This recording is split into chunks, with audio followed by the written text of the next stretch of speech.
What role do keywords play in the Bible? And what are the benefits of noticing them? Let's check it out on this episode of Masterpiece.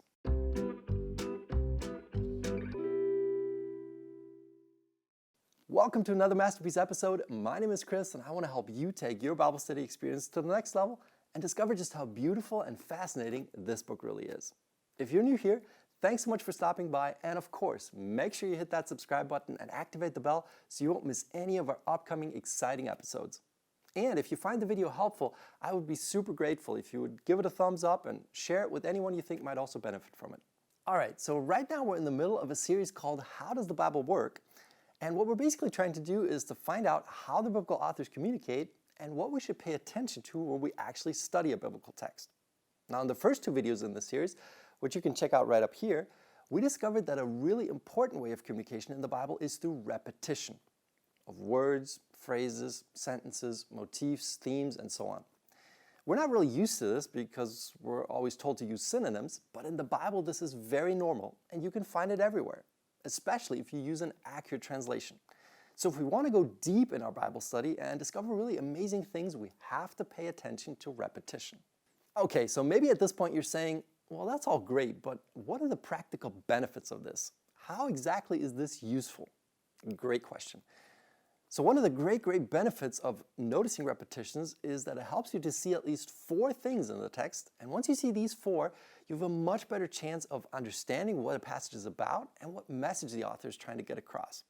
Now we're going to look at each of these 4 things in detail in the next few videos. And today we're going to start with the first one. Noticing repetitions is really useful because it helps you to identify keywords. So keywords are basically significant words in a text that give you an idea what the text is about or that highlight some aspect which the author wants to emphasize. Sometimes keywords occur only once in a text, like for example the words spirit and dove in the story of Jesus' baptism, or the words east and name in the story of the Tower of Babel. But many times, keywords are repeated a number of times throughout a certain text. It's like in this video. If you analyze the repetitions, you would notice that I use the words keyword or keywords and Bible a lot, which suggests that this is a video about keywords in the Bible. Well, you say, I already knew that because of the title and the introduction, which of course is true, but remember, biblical texts don't have titles and introductions like that. Those headings you have in your Bible, they were put there by the translators or the publishers, not by the authors, which means they may or may not be correct. So in light of that, noticing keywords can really help you to answer the question, what is this passage about? What are the core topics or themes? Now sometimes the results may, at least at first glance, not be super surprising. For example, you may already know that the story of the wedding at Cana in John 2 is about water and wine without noticing that these words are repeated throughout the passage. Or that the blessing plays an important role in the story of Jacob deceiving his father in Genesis 27. Even if that's the case, don't move on too quickly. Remember, you're trying to go deeper. So ask yourself, what is the significance of these words? You might want to look them up in a Bible dictionary or a concordance or a Bible software program to see what they mean, what they're associated with, and where else in the Bible they occur. And then look up those texts to get an idea how the words are used in other passages.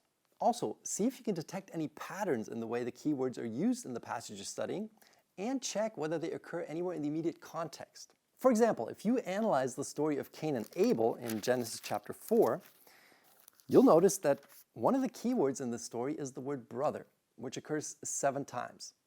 But 6 of those occurrences are found in verses 8 to 11. In other words, the word brother occurs almost exclusively just before and just after Cain kills Abel, which doesn't seem to be accidental, just like the fact that the word brother shows up again in the next story, namely in verse 20, which suggests that there's some kind of connection between the 2 texts.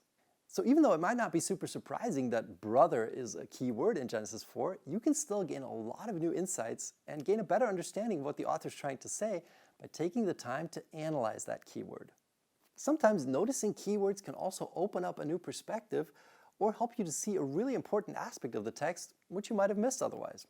Take the well-known story of Zacchaeus in Luke chapter 19, for example. At first glance, you might say that this is a story about a tax collector who met Jesus and was changed, which of course is true. But once you analyze the repetitions in the story, you'll notice that the verb to see is repeated 3 or 4 times, depending on which translation you use. First in verse 3, where Zacchaeus seeks to see Jesus, Then in verse 4, where he climbs on a sycamore tree in order to see him. And then in verse 7, where the people see. Now, in the King James Version or the New King James Version, which are based on the oldest Greek manuscripts, the verb to see also occurs in verse 5, where it says, "And when he came to the place, Jesus looked up and saw him." Now, whether you include this or not, it's pretty clear that the word to see plays an important role in this story, which means this is a story about seeing. And if you want to really understand the text, you've got to take a closer look at this aspect, especially since the story comes right after the story of a healing of a blind man, where the word to see also plays a crucial role. As I already mentioned in a previous video, noticing keywords can also help you to compare and contrast different things in a text. Many times, a biblical author will mention the same keywords in connection with different characters, objects, or places in a text. Remember the story of Naaman, the Syrian commander who was healed from leprosy when he dipped himself 7 times in the Jordan River? Now, when you analyze this story in 2 Kings chapter 5, you'll notice that 2 of the keywords that are repeated over and over again are Lord or Master and servant. Basically, everyone in this story is either a lord or a servant or both. And that insight leads to interesting comparisons. For example, between the lords Naaman and Elisha and their respective servants, or between Naaman and Gehazi, who both call themselves servants of Elisha. Now, the reason these comparisons are so helpful is because they often highlight 2 different attitudes or 2 different ways people act, and the results of those attitudes and those actions, which in the end leads to the question, which attitude, which way will I choose? So that's my video on keywords. Obviously, there's a lot more that could be said, but I hope this was helpful for you and that it motivates you to pay attention to these words when you study your Bible. If you have any questions or additional insights you want to share, write them in the comments. Would love to hear from you. As always, thanks so much for watching. Thanks for your support, and we'll see you in the next video. Ciao.